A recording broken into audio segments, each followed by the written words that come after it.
Hey guys, it's Danny. Today I thought it would be a great idea to show you what maintenance looks like in the orchid room. There is regular maintenance that needs to be done, flowers that are spent, excuse my crackling tripod, it's a very old one. Anyway, things that need to be tidied up and addressed that I will admit I'm not very good at doing. I mean, I've always showed you yellowing leaves on my orchids, fallen flowers. I don't know why I'm not the best at doing maintenance, but I kind of want to change that, and the best thing to do is to show you things on camera and giving you more of a look of the room just so you can keep me accountable with the maintenance. But anyway, I thought it would be fun to show you what maintenance should look like in an orchid display or room, and I hope this video will be useful for you. It will certainly be useful for me because there are many things that I need to address, and I would not address them if I wouldn't do this video, trust me. Right, so let's go with the most common type of maintenance in an orchid display, and this is getting rid of the spent flowers. As joyful as having orchids in bloom is, it's really not that joyful when all of the blooms fall and you need to pick them up. Now, nothing will actually happen if you don't pick them up. What will probably happen is they will dry on the shelves, but they will accumulate dust and they will not look that great. Don't worry, they will not accumulate pests or anything. Pests usually sit on the growing parts of the orchids, on the live parts of the orchids, fresh leaves, even flowers and stems, yes. But once the flowers fall and they're not juicy and nice anymore, the pests will not sit there. So this will not accumulate pests unless maybe you have some ants, maybe. But other than that, there's really no danger in leaving these things just sit around. They just look bad. They really do. And especially when you make filmed tours, they just do not look good. So first things first, yes, this one I'll leave it last. I do need to make sure that I don't have flowers lying around on the shelves. Have a few here as well. This is another thing that can happen. If you leave flower spikes on and flowers on, they can actually snag on your clothes and you can bump the orchid over. It happened to me a million times. Not fun. So tidying up and making a little bit of maintenance is actually useful because you could see how easy it is to just pull on this orchid right now. We're using bark and very light materials, so it's really easy to make a boo-boo, and I've done a million of them. So this is pretty much what happens to the flowers. They just dry like this. They don't start to mold and just break down on your shelves. They typically don't do that. They just dry, so that's cute, but they become messy. And if by chance they end up on the floor and you step on them, they will break into a million pieces, so you need to get out the vacuum. That's not fun. So let's just pick all of these things now. Now, with some orchids, you'll have flowers falling one by one, while the rest of the flowers will still look good on the flower spikes. Typically with Phalaenopsis, this is what you're gonna get. In those cases, removing the flowers one by one is pretty much the way to go because you don't want to remove everything else.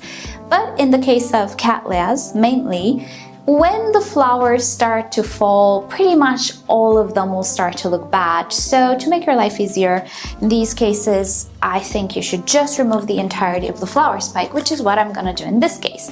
So I'm gonna get my trusty pruners, and I will, not here because I don't want to spray the orchid, but I will spray it. I was not even in the frame, sorry. I will spray it with some alcohol just to sanitize it, and I will do this in between each orchid because I really don't want to spread viruses. That's the main thing that I don't want to spread, but also, you know, fungal infections and stuff. If one orchid has something, I really don't want to spread it to the other orchids. So I sanitize my pruners with alcohol, which is typically enough, and what I'm gonna do is I'm gonna go right at the base of the flower spike and just snip it off. These flowers have been here for a long time, and even if they're still hanging on a little bit, they're bleached out, they don't have color anymore, and they're about to go over. So rather than waiting for them to fall one by one, I just remove them by cutting the entirety of the flower spike. So if we want to go ahead and remove other flower spikes afterwards, we will need to sanitize the pruners once again. I'll do it off camera because I don't want to spray the orchids. It's a little bit tedious, sorry, but trust me, it's well worth it. So This flower is almost done. We can see the lip is starting to have some wrinkles. This is done. The other flowers, or almost done. The other flowers are done. I'm just gonna do this now because I know I'll get lazy later. So here we go. This is beautiful chocolate drop. I have some footage with her as well. Don't worry. In the tour, I'm gonna show it to you. There we go. Chocolate drop is done as well. And I have another one right there that, again, I need to sanitize my pruners a little. I will remove this one as well. There we go. So much better, right? These flower spikes, if they're long enough, again, they can be a hazard to the orchid because you can see how easy it is to move these orchids and bump them over. In my case, at least, if you have heavier decorative pots, maybe it's not such an issue, but trust me when I tell you, and everybody in the comments can tell you right now if you're a beginner, we've all bumped over orchids in the past, we've all broken flower spikes and leaves and new growths. It's not fun. Cut those dry flower spikes because they're a hazard. Now, if on your orchids you have absolutely 100% dried flower spikes, like I do on this bulbophyllum orchid, you don't necessarily have to sanitize the pruners in between. You can if it's not a big deal for you, but the thing is, once the flower spike is completely dried, the orchid doesn't actually withdraw any moisture from it, so the danger of passing on disease is absolutely minimal. Also, through already dried tissue, disease doesn't circulate. You need sap to circulate in the plant for you to pass disease. So if the flower spike is already dry, you can just cut it just like that without having to sanitize the pruners if you don't want to. If you have like a million orchids and you've had enough, you don't need to sanitize it if the flower spike is completely dry. Same situation here with this cattleya. Both the sheath and the flower spike is completely dry. So I'm just gonna cut it like that. Now, at some point, orchids will start to grow roots pretty much everywhere in the air, and I did get along the years quite a few comments asking me if it's okay to cut these roots. I personally would absolutely not cut roots on any type of orchid because you never know when you're gonna need a plan B with your orchid. Also, just creating open wounds, open doors for bacteria and pathogens, not a thing that I would advise, not something I do either, but sometimes some of these roots are completely dead. They're desiccated, they're dried. Should you keep them on your orchid? Absolutely not. If you have assessed that your root is completely dry, like this one, you can just go ahead and cut it without sanitizing the pruners. If you're in doubt, sanitize the pruners, no problem. You can actually have roots that are very sick and you know they're not gonna survive. Maybe they're brown and mushy, but they still have some juices. Sanitize the pruners in that case, but if it's completely dry and papery, you don't have to. So, roots that are not alive anymore, you can absolutely go ahead and tidy them up because again, they're a hazard. If they stick out, they can tangle in your clothes. But if they're alive, I would just not cut them.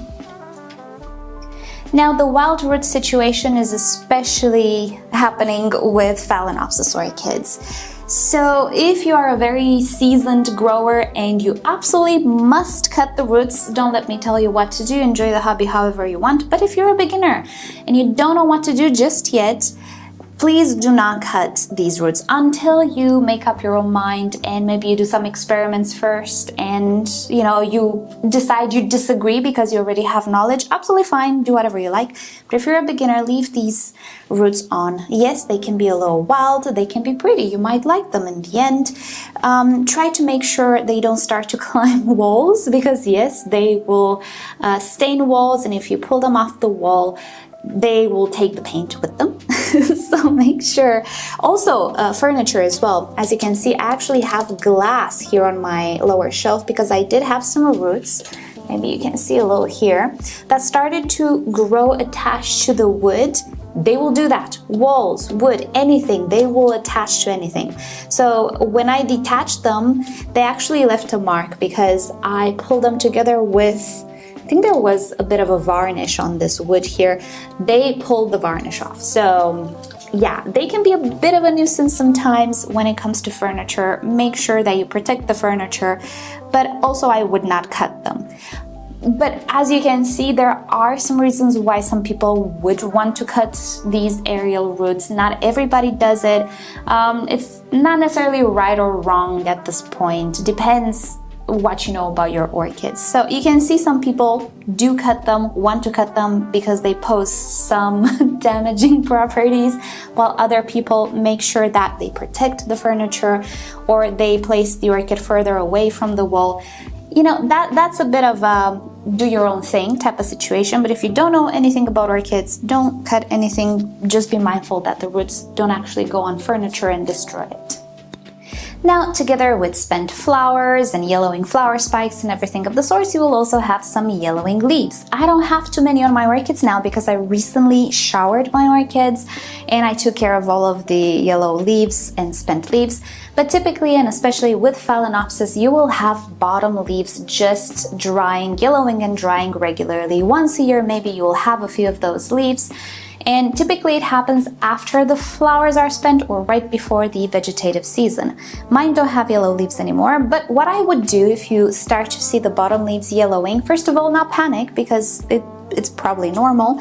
You can see with other orchids we can have some yellow leaves as well. This one actually is not normal. This is a main stem that is compromised. It's absolutely dead. I will remove it later, but for the purposes of this video, I'm gonna show you.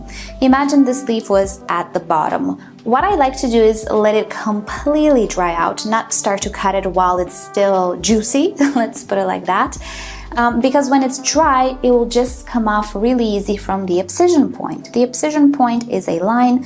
Imagine it's an already perforated line, like those products where they tell you press here and then the box completely comes open from that perforated line. That's the abscission line with orchids as well. So if you wait for the leaf to dry and you just pull on it a little, there you go, it comes right off. Very, very clean detaching point, as you can see. If you do that, you're gonna have a very nice looking orchid, and also the line that you cut is completely sealed. No pathogens can enter and infect your orchid, and that goes with the vast majority of orchids, minus slipper orchids. Slippers don't have the abscission line for whatever reason. Everybody else kind of does. All of these very popular orchids do, not slippers. In this case, you can see I have a yellow leaf here, but it's not ready yet to be removed. There is one behind it that is ready. In this case, I personally let it be, which is weird because stuff like this can bother me, right? No, it bothers me more to cut this and then having to rip off the remain when the leaf is completely dry. So again, up to you. I would just let this completely dry just so it comes off easy when it's all dried up like this. Another thing that I personally should be a little bit more on top of is removing sheath, especially on Cattleya's. And here is a great example. This sheath is completely dried and coming off. I just need to do this business.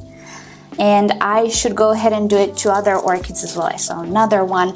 I don't do it because I'm a little lazy, but removing these sheaths is actually beneficial for the orchid, especially if you have a little bit of a mealybug or scale infestation, because these insects actually can hide in these sheaths. And when they are dry like this, you will not harm anything by removing them. Don't remove them if the pseudobulb is not completely mature and the sheaths are still green.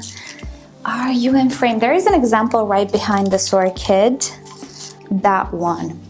You see the sheath here is still green. I would not go ahead and remove it when it's still this green. But when it's completely dry, you can absolutely remove it. And especially if you intend to do some pest treatments, the ones that are topical, like oils and stuff, remove these, because if they're left on, your topical solution will not actually reach the insect, it will not smother it, so you're not gonna take care of your infestation. So it's a good idea to remove these things regularly, but especially before you do treatments.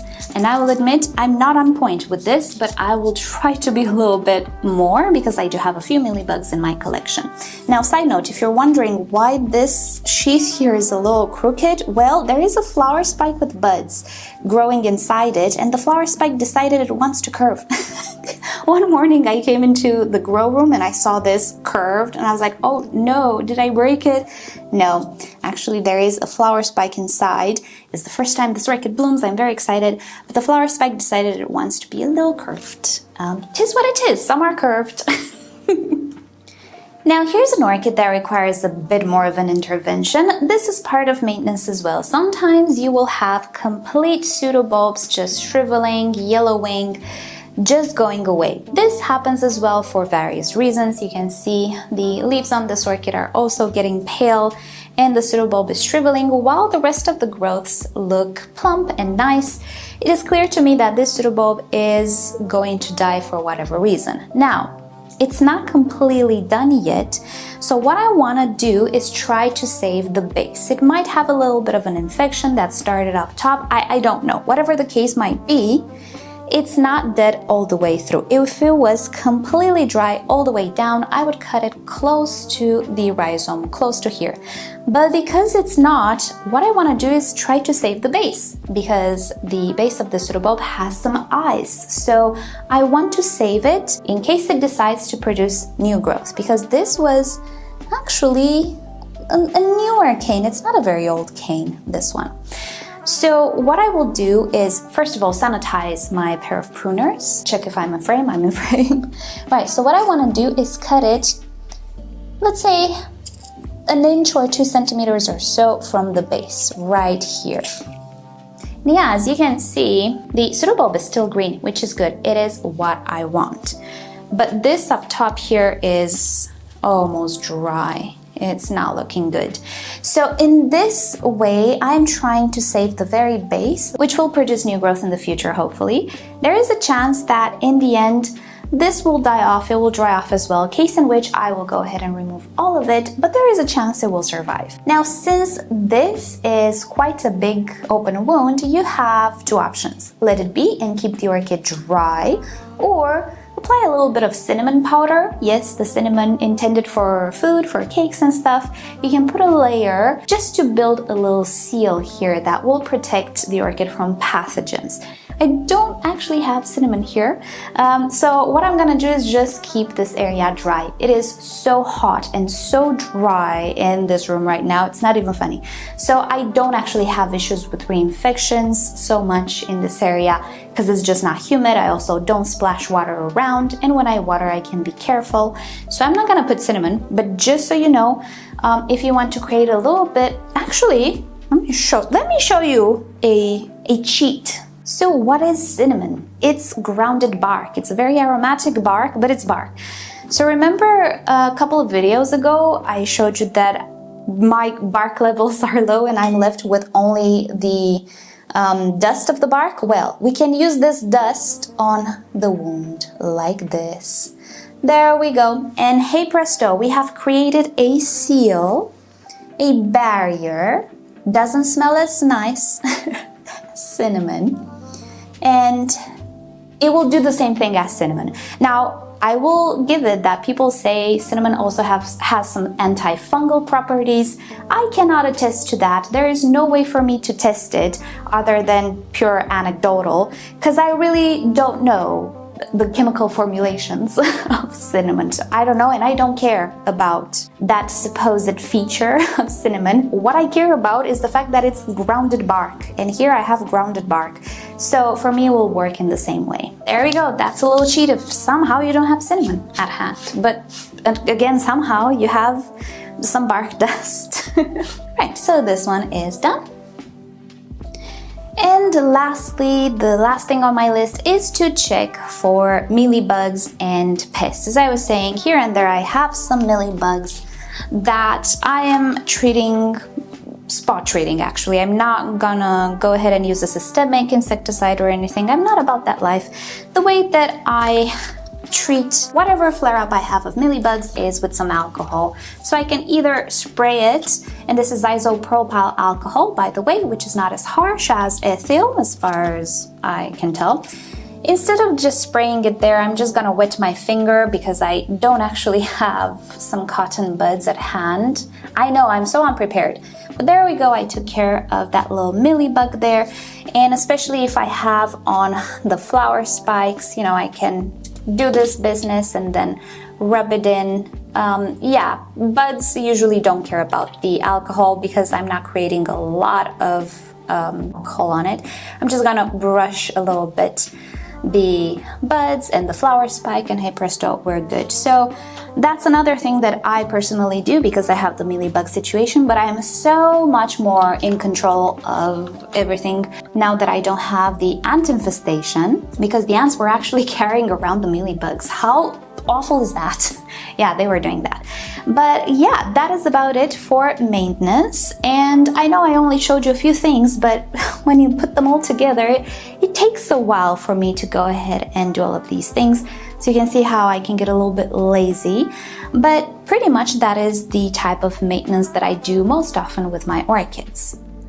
Now there is another thing that I would consider maintenance, and this is repotting. You've seen me repot quite a few orchids on camera. Some orchids I want to divide and only keep one division just so I save up on space. Some orchids simply are growing out of their pot, so they need repotting. Repotting is a part of maintenance that we all do. It's not something as common, but when you have a lot of orchids, obviously repotting becomes more common as well, but it's okay, I don't mind repotting. It's a very nice chill time, and I think from now on I'm gonna do sort of a story time, chill time type of a video idea, because the last time that I did, when I made that video telling you what I would have liked to be if I didn't do YouTube videos, you guys really liked that video. The engagement was very good and got a lot of comments from you. So if you like those things, I got some other funny stories that I think would be entertaining. So from time to time, we're gonna do some repot and chill story time type of videos as well. It will also help me get over the fact that I need to repot so many orchids by doing them on camera and having fun telling you a story. I think it will be nice, and I think it'll be nice for you as well if you want to play the video while you're repotting and just listen to a fun story. So we're gonna do those things from now as well, because I do have a few more repottings. But yeah, maintenance absolutely requires repotting as well. But today it is not a repot day, and I hope you've enjoyed this video. Hope it gave you some ideas if you're a beginner with orchids of what it takes to, you know, maintain an orchid room. And let me know what type of maintenance you're doing on your orchids as well down below in the comment section. So with that said, I hope you'll have a great weekend, and I'll see you guys next time. Bye!